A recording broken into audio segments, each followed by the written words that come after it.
Hoy estoy muy feliz de tener al primer invitado en esta comunidad para hablar de un tema que nos compete a todos como médicos, pacientes, familiares y amigos de pacientes. Y para esto nos acompaña el psicólogo y mi hermano Santiago Hofner, a quien le agradezco muchísimo que nos esté acompañando. Y para iniciar, ¿qué tal si nos cuentas qué tanto, de qué manera una enfermedad puede afectar la salud mental y emocional de un paciente?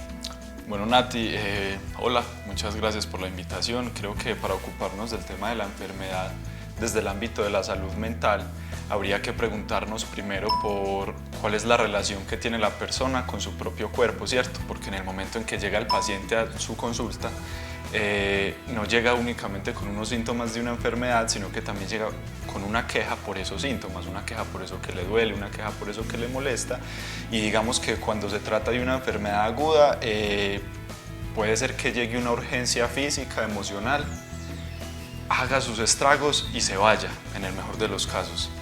Obviamente pueden quedar secuelas, pero cuando hablamos de enfermedades crónicas o incluso terminales puede tender a ser un poco más complejo, porque esa relación de la que hablábamos del sujeto con su propio cuerpo cambia, porque ya no es el mismo cuerpo, hay una enfermedad que lo habita y es una enfermedad que lo va a acompañar cuando se relacione con su familia, con sus amigos, en su trabajo, con su pareja, y evidentemente van a haber cambios en estos contextos. Empiezan a aparecer preguntas como: yo sí voy a poder seguir trabajando de la misma forma, yo voy a terminar siendo una carga para mi familia, yo sí voy a poder seguir estando con mi pareja, y así va creciendo la incertidumbre, ¿cierto? Una incertidumbre por cómo va a ser de ahora en adelante esa vida con esa enfermedad, y pues esa incertidumbre puede tener efectos malucos. Y digamos que entonces, ¿cómo se puede convertir en un círculo vicioso que la enfermedad crónica afecte la salud mental y que a su vez la depresión, la ansiedad interfiera o impacte en ese curso de la enfermedad? ¿De qué herramientas podría valerse esa persona para afrontar todo ese proceso de salud y de enfermedad por el que está pasando? Bueno, cabe resaltar acá que no hay una única forma de afrontamiento, ¿cierto? No se puede hablar de una solución global para todas las personas, porque lo que le sirve a uno puede no servirle al otro. Eso no quiere decir que no haya algo ahí que se pueda hacer, ¿cierto? Eso nos da incluso algunas señales, nos resalta de qué manera se puede afrontar la enfermedad, y es haciéndose una pregunta por cuál es el lugar que ocupa la enfermedad en la vida de esta persona. Es una pregunta difícil de responder y por eso en ocasiones termina siendo pertinente un acompañamiento psicológico en todo este proceso. Esta pregunta lo que va a permitir es que la persona trate de resignificar esa angustia y ese malestar que genera la enfermedad, porque inicialmente llega como una amenaza, ¿cierto? Sí. Una amenaza directamente a la salud física, pero también puede amenazar con nuevas limitaciones, puede amenazar con cambios en los roles sociales, familiares, de pareja.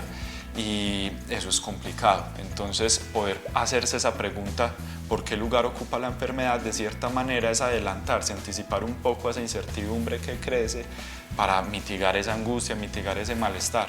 Obviamente todo este proceso termina siendo favorable cuando se cuenta con una compañía de la familia, de los amigos, incluso de una buena disposición del médico.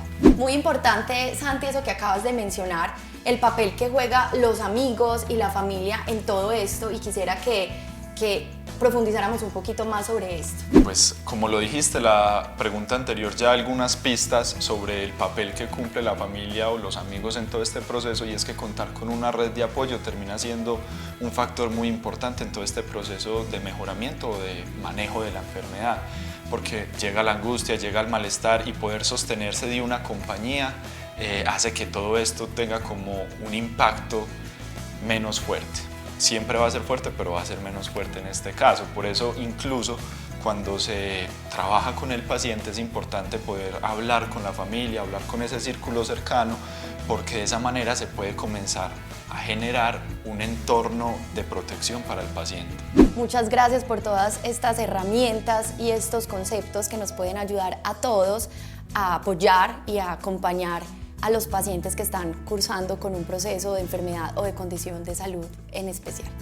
Y continuando con el psicólogo Santiago Hofner, ¿qué tal si hablamos un poquito más de la psicología en la enfermedad crónica, pero más dirigida hacia el personal de la salud, y que nos cuentes cómo podemos acompañar el personal médico a ese paciente que está afrontando la enfermedad médica y cuidar un poquito más esa salud mental?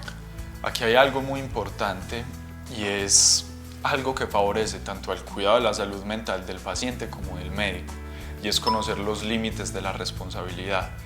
En algunos casos, ustedes desde el lugar de médicos pueden cargarse con muchas responsabilidades del mejoramiento del paciente y otras más que ustedes sabrán, claro. Pero realmente de lo que son responsables ustedes es del saber que tienen y de lo que hacen con él. Y obviamente este es un saber que el paciente también asocia con ustedes. Por lo tanto, ustedes también son responsables de ese saber que el paciente les asocia. ¿Qué quiere decir esto? El paciente les va a depositar su confianza, el paciente va a poner sobre ustedes todas las esperanzas de solucionar las dudas, de solucionar sus dolores, y por eso termina siendo muy importante que ustedes puedan referirse a ellos reconociéndolos por quienes son más que por la enfermedad que tienen, darles el espacio para hablar y expresar todo eso que están viviendo de esa enfermedad con sus propias palabras, porque en algunas ocasiones para ustedes puede ser como muy obvio esa enfermedad, pero para ellos es un mundo nuevo.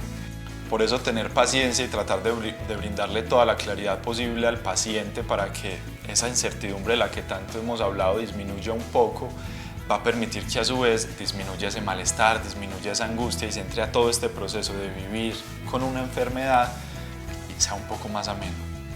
Súper importante eso, muchas gracias Santi. Y ya para finalizar, ¿cómo podemos notar o qué signos de alarma podemos encontrar en un paciente para poderlo remitir a psicología y cómo decírselo al paciente? Bueno, ahí yo creo que es importante hablar también de que no hay necesidad de una señal de alarma para ir a terapia. La terapia se vuelve algo, pues se termina siendo un asunto del cuidado de sí mismo, del cuidado de la salud mental, de seguir cuidando de la salud mental y de sobre todo conocerse un poco más a profundidad. Aún así, en estos contextos de consulta médica sí pueden haber algunos comportamientos que pueden señalar que sería prudente hacer esa remisión de la que hablas, y es cuando vemos que el paciente puede tener una fragilidad frente a lo adverso difícil de manejar y que sobre todo no hay una compañía ahí que los apoye al enfrentar esa adversidad. Es decir, que llegue la enfermedad, la persona no tenga estas herramientas de afrontamiento para enfrentarla, valga la redundancia, y que no haya una red de apoyo. Creo que ahí se mezcla un poco todo lo que hemos hablado hasta el momento. Muy valiosa toda esta información que nos da Santiago y espero que a todos nos sirva y nos concientice un poquito más acerca de la salud mental propia y de las demás personas, y que tengamos esa sensibilidad para que en el momento de consulta lo aprovechemos y brindemos lo mejor a nuestros pacientes.